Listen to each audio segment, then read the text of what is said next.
हरि ओम तत्सत्। क्षितिजल पावक गगन समीरा, पंचरचितयति अधम शरीरा। यह तन है तो मन है, मन है तो बुद्धि है, और बुद्धि है, संस्कार है जीवन में, तो आप आत्मा का बोध कर सकते हैं, आत्मज्ञान और आत्मा का अनुभव। और यह आत्मा किसका अंश है? आज बात करेंगे आकर्षण के सिद्धांत का, कि यह आकर्षण का सिद्धांत क्या कहता है। यह संसार पंच महाभूत से बना हुआ है, क्षिति जल पावक गगन समीरा। अर्थात आप जरा सा ध्यान दें कि यह क्षिति अर्थात यह पृथ्वी, यह धरती, फिर यह पानी, फिर हवा, फिर आसमान, फिर आग, और ये पांचों जो है किसी के अंश हैं, अंश और अंशी। जैसे न्यूटन्स ने ये सिद्धांत दिया गुरुत्वाकर्षण का, ये तो बहुत बाद में, उसके सदियों पहले हमारे वेद और शास्त्रों ने ये सिद्धांत जो है व्यवस्था में दे दी कि जो जिसका अंश है अपने अंशी की ओर भागेगा। ठीक उसी तरह से जैसे एक गाय का बछड़ा अपने माँ की ओर भागता है। आप कभी कल्पना कीजिएगा कि जो भी मटेरियलिस्टिक वर्ल्ड है जो आप देखते हैं, जो ये धरती से बना हुआ चीज़ है, चाहे वो कोई भी मिनरल हो, कुछ भी हो, जब आप उसको फेंकेंगे बाहर कहीं भी, तो वह फिर पुनः पृथ्वी की ओर आकर्षित होता है और चले आता है। पेड़ से एक पत्ता जो है टूटता है और पृथ्वी पर चले आता है, क्योंकि वो पृथ्वी का अंश है। आप पानी में लोहा डुबा सकते हैं, लकड़ी नहीं डुबा सकते हैं। किसी ने पूछा नदी से, तो नदी ने कहा कि हम उसको क्या डुबाएं जिसको हमने सींचा है। अर्थात ये जो है पेड़ पौधे या कोई भी चीज़ मटेरियलिस्टिक वर्ल्ड यदि आप ऊपर फेंकेंगे तो स्वतः नीचे आएगा। आप संसार में कहीं भी पानी का एक बूंद देख लें, पानी का एक बूंद देखें, वो हमेशा समुद्र की ओर अग्रसर है। हर एक नदी समुद्र की ओर जाने को अग्रसर है, क्योंकि हर एक नदी, हर पानी का एक बूंद समुद्र का अंश है। उसी तरह से आग आप कहीं भी देखें, वह सूर्य की ओर जो है, आप रात में भी आग जलाएंगे ठंड के दिन में तो ऊपर की ओर जाएगा, धुआं हमेशा ऊपर की ओर जाएगा। क्यों? कि वह सूर्य का अंश है। तो सूर्य जो है अंशी है, आग उसका अंश है, समुद्र अंशी है और पानी उसका अंश है। उसी तरह से ये धरती माता जो है अंशी है, और बने हुए इसके ऊपर जितने भी पदार्थ हैं सब उसके अंश मात्र हैं। ये हवा हमेशा आसमान की ओर क्यों बहता है? क्योंकि आसमान जो है हवा का स्रोत है, वह जो है अंशी है और हवा अंश है। तो क्षिति जल पावक गगन समीरा। और ये पंच महाभूत के अलावे यदि हम अपने तन को देखें, तो यह तन के अंदर बैठे हुए परमपिता परमात्मा के अंश आत्मा को अनुभव जब हम लोग करते हैं अपने ध्यान में जा कर के, तो पाते हैं कि आत्मा परमात्मा का ही अंश है। परमात्मा अंशी हो गए और यह आत्मा अंश हो गया। अच्छा, परमात्मा का एक नाम और है आनंद, परमानंद। तो मनुष्य उस आनंद का अंश हो गया। अब मनुष्य क्या करता है? हमेशा सुखी रहने की कोशिश करता है। यही आकर्षण का सिद्धांत है। मनुष्य हमेशा सुखी रहने की कोशिश करता है और प्रयत्न भी करता है। अब यदि वह उलझा हुआ है, दुखित है, तो अपने कर्मों के कारण, अपने बुद्धि के कारण, इस संसारिकता के कारण। नहीं तो परमात्मा का जो अंश आत्मा है हमेशा सुख में, हमेशा आनंद में रहना चाहता है। यह तन, यह मन, यह बुद्धि, यह आत्मा सब आनंदित रहना चाहते हैं, क्योंकि ये परमानंद का अंश है। अच्छा, आनंद की सारी सुविधाएं इस संसार में है, लेकिन व्यक्ति अपने सन्मार्ग से भटक गया है, इसलिए दुखी है। क्योंकि परमात्मा ने स्वर्ग का निर्माण किया होगा, नरक का निर्माण तो इंसानों ने कर दिया है। कैसे? व्यक्ति जो है, परमात्मा ने स्त्री और पुरुष बनाए। जरा सा 2 मिनट इस पे गौर कीजिएगा। परमात्मा ने स्त्री और पुरुष बनाए किस लिए? किस लिए? प्रेम पूर्वक जीवन जीने के लिए। दोनों एक दूसरे के पूरक हैं। और ये संसार में सुखी वही है जिसके अंदर प्रेम है, जिसके अंदर भक्ति है, जिसके अंदर विश्वास है, जिसके अंदर श्रद्धा है। अब व्यक्ति क्या कर लिया कि जो है स्त्री को देख करके प्रेम पूर्ण होने के बजाय, जिस तरह से एक बच्चा अपने माँ से प्रेम करता है, शायद हर मनुष्य उस तरह से एक स्त्री के प्रति प्रेम कर ले, तो यह संसार स्वर्ग बन जाए, लेकिन ऐसा नहीं होता है, क्योंकि व्यक्ति के अंदर काम वासना इतना जो है बैठा हुआ है कि वासना के ऊपर उपासना आ नहीं पाता है। जिस व्यक्ति के अंदर उपासना होगा उसके अंदर प्रेम होगा, जिसके अंदर वासना होगी उसके अंदर कामुकता होगी, उसके अंदर दुख होगा, उसके अंदर ईर्ष्या होगा, उसके अंदर घृणा होगा। काम, क्रोध, मद, लोभ, ये सब शारीरिक जो है विकृतियां हैं, मन की विकृतियां हैं, और कई बार हम लोग इसको नहीं समझते। यही संसार के सारे दुखों के कारण हैं। कहा जाता है कि महात्मा गांधी स्त्रियों से पहली बार भारत में किसी ने यदि स्त्रियों से प्रेम करना सिखाया तो गांधी जी वो अपने ऊपर खुद प्रयोग किए, सत्य का प्रयोग किए कि हम जो है 80 साल का, 60 साल का होकर के भी किसी 20 साल के लड़की के साथ सोते हैं, बैठते हैं, तो क्या हमारे मन में कोई वासना तो जागृत नहीं होती है? और उन्होंने स्वयं की परीक्षा लिया और देखा कि हम तो इसमें पास हो गए। जो बहन गांधी जी के साथ सोई, गांधी जी के साथ रही, उन्होंने तो कहा कि गांधी जी के साथ रहने पर मुझे ऐसा अनुभव हुआ कि मैं अपनी माँ के साथ रह रही हूँ। सिस्टर निवेदिता की कहानी सुने होंगे। मेरी एक वेश्या थी, वो क्राइस्ट के पास चली गई। लोगों ने बड़ा विरोध किया कि आपने वेश्या को अपने शरण में ले लिया। तो क्राइस्ट के नज़र में क्या वेश्या, क्या जो है पुरुष, क्या स्त्री, उन्होंने उसको स्वीकार किया।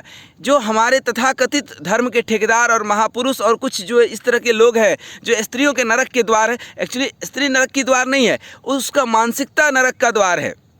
स्त्री तो प्रेम की द्वार है, वो तो प्रेम की पुष्प है। लेकिन यदि प्रेम हो तब तो, क्योंकि आज के जीवन में, आज के संसार में हमको देखने मिलता है कि व्यक्ति कामुकता से इतना भरा हुआ है कि प्रेम को समझ ही नहीं पाता है, वासना को ही प्रेम समझ बैठता है। वासना अलग चीज़ है, प्रेम अलग चीज़ है। कोई स्त्री 1000 लोगों के बीच किसी से गले लग जाती है तो लोग पता नहीं क्या क्या सोच लेते हैं, ये नहीं समझ पाते हैं कि उसकी प्रेम कितनी है। उसके प्रेम को लोग नहीं समझ पाते हैं। और लोग कहते हैं कि जो है स्त्रियां कामुक होती है, बिल्कुल नहीं होती हैं। पुरुष कामुक होता है, पुरुष की सोच 24 घंटा कामुकता से भरी हुई होती है। स्त्रियां तो पवित्र हैं, पवित्र आत्मा हैं। जिसने भी स्त्रियों के संसर्ग से दूर रहना सीखा उसके अंदर प्रेम नहीं है, उसके अंदर तो कामुकता है। और उस अपने कामुकता को छिपाने के लिए वो कई तरह का नाटक करता है। कई व्यक्ति त्याग कर देता है और त्यागी होने का अहंकार पाल लेता है। लोग उसको त्यागी कहना शुरू भी कर देते हैं। उसको बड़ा आनंद आता है अहंकार में, आत्म प्रशंसा में। उसको अपनी प्रशंसा सुनकर के बड़ी खुशी होती है। बहुत ऐसे महाराज मिले हैं जो पैसा नहीं छूते हैं, लेकिन आप पैसा नहीं देंगे। एक व्यक्ति जो है किसी महाराज के चरणों पर कुछ पैसा चढ़ा रहा था, तो डांटे उसको, क्या अरे मैं त्यागी हूँ, हटाओ हटाओ इसको हटाओ। उसने प्रणाम किया और प्रणाम करके चलते बना। बोले कि जा कहाँ रहे हो, इसको कहाँ लेकर जा रहे हो? तो बोला आपने तो कहा कि मैं त्यागी हूँ, इस पैसा, धन, रुपया, इस सब का मैं त्याग कर चुका हूँ। अरे मैं छूता नहीं हूँ, मैं त्याग कर चुका हूँ, लेकिन इधर रख दो डब्बे में। ऐसे तो आज समय के जो है लोग हैं कि कामुकता से, कामना से और आर्थिक दृष्टिकोण से भागम भाग के ज़िंदगी में क्या वो प्रेम सीख पाएंगे? स्वयं के लिए 1 घंटा समय नहीं देते हैं। मैं इधर टहलने आता हूँ, बामुश्किल हजारों लाखों की आबादी है, बामुश्किल 2, 4, 5 लोग दिख जाते हैं।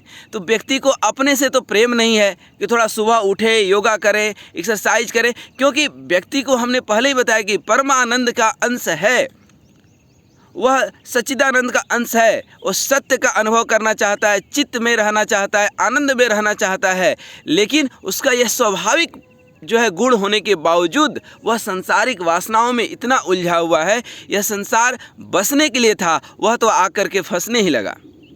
व्यक्ति फंसा हुआ है। तो जो फंसा हुआ व्यक्ति है वह इस आकर्षण के सिद्धांत को कैसे समझ पाएगा? वह किसी स्त्री को कैसे गले लगा पाएगा? वह किसी को आगे बढ़ते हुए कैसे देख पाएगा? क्योंकि उसके मन में तो ईर्ष्या भरा हुआ है, तृष्णा भरा हुआ है, प्रेम भरा हुआ ही नहीं है। प्रेम होगा तो कभी क्रोध आएगा ही नहीं। जिस व्यक्ति के अंदर प्रेम नहीं होगा उसके अंदर क्रोध तो स्वाभाविक रूप से ही आ जाएगा। क्रोध कहीं खोजना नहीं पड़ता है, घृणा कहीं खोजना नहीं पड़ता है। आप किसी घर में यदि ज्योति नहीं जलाएंगे, प्रकाश नहीं देंगे, तो अंधकार तो स्वयं हो जाएगा।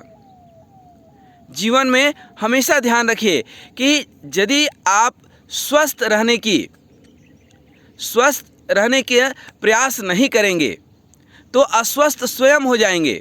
जिस खेत में हम लोग उसमें खाद बीज साफ सफाई नहीं करेंगे उसमें जंगल के घास फूस तो उगेंगे ही उगेंगे।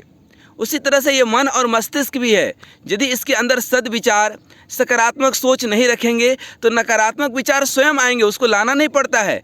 ध्यान रखिए, जीवन में उन्नति करना पड़ता है, अवनति तो स्वयं आप गिर जाते हैं। गिरना तो बहुत सरल है, यदि आप उठने की कोशिश नहीं करते, चरित्रवान बनने की कोशिश नहीं करते हैं तो चरित्रहीन तो स्वयं हो जाएंगे, उसमें कोशिश करने की ज़रूरत ही नहीं है। तो आइए एक जीवन में संकल्प लें, इस आकर्षण के सिद्धांत को समझें कि जो आप पाना चाहते हैं और उसका एकमात्र सरल और सहज उपाय है प्रेम। और जीवन में प्रेम को प्राथमिकता दीजिए, ऐसा नहीं कि कामना को। काम, क्रोध, मद, लोभ, ये चार तो नरक का दरवाजा है। और ये काम मतलब कामना होता है, व्यक्ति क्या सोचता है, वासना, स्त्री और ये नहीं। आप किसी भी स्त्री को मातृत्व भाव से जरा देखें, जिस भाव से स्वामी विवेकानंद ने निवेदिता को देखा और सारे संसार के स्त्रियों को देखा, गांधी जी ने जिस नज़र से देखा, क्राइस्ट ने जिस नज़र से देखा, महावीर ने जिस नज़र से देखा। महावीर ने तो जो है आपको जान करके आश्चर्य होगा, उनके जो भिक्षुक थे मात्र 12,000 भिक्षुक थे महावीर के, भगवान महावीर के। और भिक्षुणी जो थी 40,000 से ऊपर सन्यासिनी थी महावीर के पास। उस समय के लोग क्या सोचे होंगे कि ये कैसे संत हैं कि 40,000 सन्यासिनी को लेकर के बैठे हैं। लेकिन ऐसा नहीं है, वह प्रेम की प्रतीक है, वह प्रेम है उनका। उनके मन में वासना तो कहीं दूर दूर तक सोच ही नहीं सकते उनके दिमाग में। ये तो हम जैसे इंसानों के और आजकल के तथाकथित अनपढ़ गंवार जिसको हम बोल सकते हैं, कहीं से भी कोई भी ज्ञान उठा करके अर्जित कर लेते हैं, ये उनके मन की उपज है। ऐसे महापुरुषों के बारे में जो लोग कुछ अनर्गल बोलते हैं, उनकी जो है अब क्या बोल सकते हैं। कई लोग तो दशरथ जी के ऊपर ही प्रश्न कर देते हैं कि 3-3 शादियाँ किए हैं। कृष्ण भगवान के ऊपर ही कर देते हैं कि 16,108 शादी किए। कृष्ण तो इतने बड़े प्रेमी थे, वो प्रेम वासना हमारी क्या जो है, आजकल लोग अपने आप को कृष्ण से ही जो है बराबरी करने लगते हैं। सर्वशक्तिमान परमपिता परमेश्वर की बराबरी कभी मत करो और उसके जैसा भी बनने की कोशिश मत करो। माम एकम सर्वान धर्म परित्याग, सब जो है धर्मों का परित्याग करके उनके चरणों में, उनके शरण में आ जाओ, बजाय कि उनके जैसा कृष्ण और राधे बनने की कोशिश करो। कभी कल्पना करना कि 11 साल के बाद, 11 साल के उम्र तक ही गोपियों के बीच में रहे हैं। बात उठी है तो बता दें, 11 साल के बाद कभी वो किसी गोपी से नहीं मिले हैं और न ही कभी बंसी उठाए हैं। तो क्या आप भी 11 साल के पहले क्या कभी मन में वासना आती है? कभी आप खुद कल्पना करके देखना। 16,108 उनकी जो शादी की बात लोग करते हैं, वो शादी नहीं, वो तो प्रेमी थे। और ये सब ब्राह्मण बंधुओं के बेटियां थी जिसको राक्षसों ने हरण कर लिया था, उससे उन्होंने मुक्त करा लिया और उसको समाज ने स्वीकार नहीं किया तो उन्होंने स्वीकार कर लिया। ये आप अद्भुत प्रेम देखिए। तो व्यक्ति क्या है, कामुकता से, वासना से तो खुद जो है ग्रसित है। किसी दूसरे के धन को, बड़े मकान को देखता है तो उसको ऐसा लगता है, खास करके गरीबों को, गरीब तो नहीं बोल सकते, दरिद्र लोगों को ऐसा लगता है कि इतना बड़ा मकान, इतनी बड़ी गाड़ी, ये जरूर 2 नंबर का पैसा कमाया होगा। क्योंकि व्यक्ति पहले नकारात्मक चीज़ें सोचता है, सकारात्मक चीज़ें सोचता ही नहीं है। तो जीवन में यदि आगे बढ़ना है, जैसे आप किसी टेलर के पास जाएंगे तो आपको कपड़े से आपके प्रेम है, वो आपसे प्रेम नहीं है। किसी सब्जी वाला के पास जाएंगे, वो राम राम करता है इसलिए कि आप उसके कस्टमर हैं, आप उससे कुछ खरीदें। आप उससे कुछ नहीं खरीदेंगे, उससे जो है नहीं लेंगे तो राम राम करना धीरे धीरे बंद कर सकता है। एक मोची के पास आप जाएंगे, एक चमार के पास जाएंगे तो आपका जूता देख करके वो समझ जाता है कि आप किस स्तर के हैं। तो यहीं पर आकर्षण का सिद्धांत काम करता है। तो जो आप पाना चाहते हैं वहाँ पर मन को कंसंट्रेट कीजिए। और व्यक्ति पाना क्या चाहता है? सुख पाना चाहता है, आनंद पाना चाहता है। और ये सुख और आनंद प्रेम में है, न कि नफरत में है, न कि काम में है, न कि क्रोध में है, न कि ईर्ष्या में है, न कि तृष्णा में है, न ही वासना में है। सुख तो साधन नहीं, साधना में है। मैं यहाँ बैठ करके रोज़ सुबह 2 घंटा आनंद लेता हूँ। 4 घंटा आनंद लेता हूँ, कई बार तो दिन भर बैठे रहता हूँ, ये किसका है? आप शहर में जाएंगे, गांव में जाएंगे, ये फलाने आदमी का मकान, ये फलाने का जो है घर, ये फलाने का दुकान, ये फलाने की गाय, ये फलाने की, और यहाँ पर किसका है? ये तो सब परमात्मा का है इस जंगल में। तो इस जंगल में जो मंगल है वह जो है उधर नहीं मिलेगा आपको कभी भी। तो ये किसका है? तो आनंद लीजिए ना। तो आनंद लेने का तरीका खोजिए। मौज लो, रोज लो, नहीं मिले प्यारे तो खोज लो। जो नहीं है उसका गम, जो है वो नहीं है कम, जो नहीं है उसका ख्वाब, जो है वो लाजवाब। तो जीवन को लाजवाब तरीके से जीने की कोशिश कीजिए, प्रेम पूर्वक जीवन जीने की कोशिश कीजिए, जितना है उतने में खुश रहने की कोशिश कीजिए, करने योग्य कर्तव्य कर्म को करते हुए जीवन में आगे बढ़ते चलिए। वासना नहीं, उपासना को स्वीकार कीजिए, साधन नहीं, साधना को स्वीकार कीजिए। जीवन में जो है जंगल को स्वीकार कीजिए, जीवन में मंगल होगा।